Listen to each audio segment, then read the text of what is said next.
నాగార్జునసాగర్ నియోజకవర్గంలోని అనుముల మండలానికి చెందిన పేరూరు గ్రామ పంచాయతీ ఎన్నికలు తీవ్ర వివాదంలో చిక్కుకున్నాయి. అధికార యంత్రాంగం విడుదల చేసిన రిజర్వేషన్ నోటిఫికేషన్పై గ్రామస్తులు తీవ్ర అసంతృప్తి వ్యక్తం చేస్తున్నారు. సర్పంచ్ పదవిని ఎస్టీ మహిళలకు రిజర్వ్ చేయడం గ్రామంలో పెద్ద చర్చనీయాంశంగా మారింది. గ్రామంలో ఒక్క ఎస్టీ పురుష ఓటరు మాత్రమే ఉండగా ఎస్టీ మహిళా అభ్యర్థి దొరకడం అసాధ్యమని గ్రామ ప్రజలు అంటున్నారు. ఈ పరిస్థితుల్లో సర్పంచ్ రిజర్వేషను ఎలా అమలు చేస్తారని ప్రశ్నిస్తున్నారు. అంతేకాక మొత్తంగా 8 వార్డుల్లో 4 వార్డులు ఎస్టీకి రిజర్వ్ చేయడంతో సమస్య మరింత గంభీరంగా మారిపోయింది. ఆ 4 వార్డులకు ఒక్క నామినేషన్ కూడా దాఖలు కాని పరిస్థితి నెలకొంది. గ్రామంలో ఎస్టీ జనాభా లేని పరిస్థితిలో ఇంత భారీ రిజర్వేషన్ ఎందుకు అంటూ ప్రజలు ఆగ్రహం వ్యక్తం చేస్తున్నారు.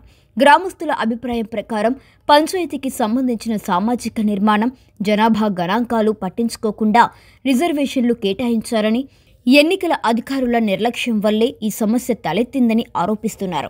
ఈ నేపథ్యంలో గ్రామస్తులు ఎన్నికలను బహిష్కరించాలనే నిర్ణయాన్ని తీసుకున్నారు. పెద్దలు, యువకులు, మహిళలు అందరూ కలిసి డప్పు చాటింపు చేపట్టి నిరసన తెలియజేశారు. రిజర్వేషన్లు సరిచేయాలి, మాకు న్యాయం చేయాలి అంటూ నినాదాలు గుప్పించారు. ఇక మరోవైపు గ్రామంలోని కొందరు నాయకులు గత నెల 28న హైకోర్టులో పిటిషన్ దాఖలు చేశారు. రిజర్వేషన్ కేటాయింపులు గ్రామ వాస్తవ పరిస్థితులకు విరుద్ధంగా ఉన్నాయని, తక్షణమే సవరణ చేసి ఎన్నికలను కోర్టు తీర్పు వచ్చే వరకు వాయిదా వేయాలని కోర్టును కోరారు. పేరూరులో రిజర్వేషన్ వివాదం ఎన్నికల వాతావరణాన్ని వేడెక్కిస్తోంది. ఇప్పుడు అందరి దృష్టి హైకోర్టు నిర్ణయం, అలాగే ఎన్నికల అధికారుల తదుపరి చర్యలపై కేంద్రీకృతమైంది.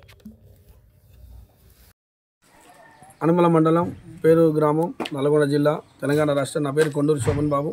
మా పేరూరు గ్రామంలో ఎస్టీ మహిళా రిజర్వేషన్ రావడం జరిగింది. ఎస్టీ పాపులేషన్ అనేది మా ఊర్లో అసలు లేదు, ఒక్క కుటుంబం కూడా లేదు.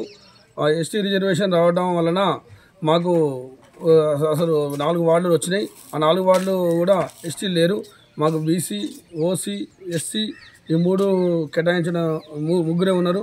మేమందరం గ్రామ ప్రజలు అన్ని పార్టీలు కలిసి కూర్చొని దండోరా వేయించి ఎన్నికలని బహిష్కరించినాం. అందులో భాగంగా శుక్రవారం రోజు హైకోర్టులో పిటిషన్ వేయడం జరిగింది. ఇంకా బెంచ్ మీదకి ఈరోజు వస్తుందని మేము భావిస్తున్నాం. కోర్టు కూడా స్టే ఇచ్చి త్వరలో మాకు ఎలక్షన్ పెట్టాల్సింది కోరుచున్నాం. మేము ఆర్డీఓ గారికి, కలెక్టర్ గారికి, ఎంపీ గారికి, ఎమ్మెల్యే గారికి మీకు తెలియజేయండి, మా ఊళ్ళో ఇక్కడ ఉన్న రిజర్వేషన్ ప్రకారం దామాషి అంటే జనాభా ప్రకారం సుమారు 800 ఓటర్లు ఉన్నారు. ఆ 800 ఓటర్ల ప్రకారం మాకు రిజర్వేషన్ కేటాయించి మా ఊర్లో ఎలక్షన్ పెట్టాలని మేము కోరుచున్నాం. గతంలో ఒక 20 గ్రామాలు ఉండేది. ఆ 20 గ్రామాలు అనేవి కొన్ని క్రమేణా ఒక 15-20 సంవత్సరాల క్రితం కొన్ని గ్రామాలు విడిపోయినాయి. 10 సంవత్సరాల క్రితం కొన్ని గ్రామాలు ఈలగడ్డ, అంజనేతండ, పుల్లారెడ్డి ఈ గ్రామాలు విడిపోయినాయి. ఇప్పుడు మా గ్రామం ఒక్కటే ఉంది, పేరు గ్రామంలో. అది 800 ఓటర్లు ఉన్నాయి. అక్కడ ఇక్కడ ఉన్నది ఎస్సీ, బీసీ, ఓసీ ఈ జనాభా ప్రకారం రిజర్వేషన్ కేటాయించి మాకు ఎలక్షన్ నిర్వహించాలని మేము ప్రభుత్వానికి, మన ఇక్కడున్న ఆర్డీఓ గారికి, కలెక్టర్ గారికి అందరికీ మేము కోరుచున్నాం. రవీందర్ అన్న నేను పేరూరు నుంచి.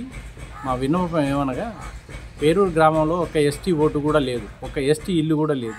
కేసీఆర్ తెలంగాణ రాష్ట్రం ఏర్పడిన తర్వాత కేసీఆర్ గారు తండాలన్నీ గ్రామ పంచాయతీలుగా చేశారు. ఆ పక్షం వల్ల పేరూరు గ్రామం నుంచి ఒక ఎస్టీ ఓటు కానీ ఎస్టీ ఇల్లు కానీ లేదు. కాబట్టి దీన్ని ఎస్టీ రిజర్వ్ అయింది సర్పంచ్గా. దాన్ని పునరాలోచించి తగు న్యాయం చేస్తారని ఆశిస్తున్నాను.